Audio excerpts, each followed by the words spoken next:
আপনি হয়তো ভাতের সাথে অতিরিক্ত লবণ খাচ্ছেন না বলে ভাবছেন আপনার শরীরে সল্ট কন্টেন্ট প্রতিদিন নিয়ম মতো যাচ্ছে। আসলে কি তাই? আপনি ধরেন দুপুরে খেলেন কয়েক রকমের ভর্তার সাথে চাটনি অথবা আচার, বিকালে খেলেন নুডলস, রামেন অথবা সসেজ, রাতের ডিনারে ছিল শুটকি। এই যে এতগুলো খাবার বললাম, এগুলোর মাধ্যমে কিন্তু অনেক বেশি সল্ট আপনার শরীরে ঢুকে যাচ্ছে।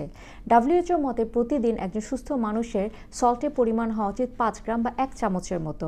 কিন্তু অ্যাভারেজে দেখা যায় আমরা বাংলাদেশিরা এই খাবারে বিভিন্ন রকম আইটেমের মাধ্যমে 10 থেকে 12 গ্রাম পর্যন্ত সোডিয়াম ক্লোরাইড নিয়ে নিচ্ছি। এতে ক্ষতি কী হতে পারে?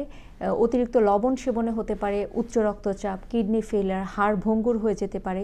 ইভেন কিছু গবেষণায় দেখিয়েছে এখান থেকে পাকস্থলী ক্যান্সারও হতে পারে।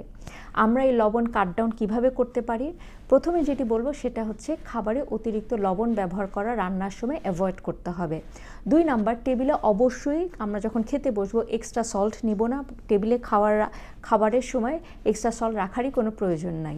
তৃতীয়ত, প্রসেসড ফুড অ্যাভয়েড করব, যেমন নুডলস, রামেন, সসেজ, যে কোনো প্যাকেট জাতীয় খাবারে আসলে সল্ট কন্টেন্ট অনেক বেশি থাকে, যেগুলো আমরা ডে টু ডে লাইফে অনেক খাই, যেমন বিস্কিট অথবা এই টাইপের খাবারগুলায়।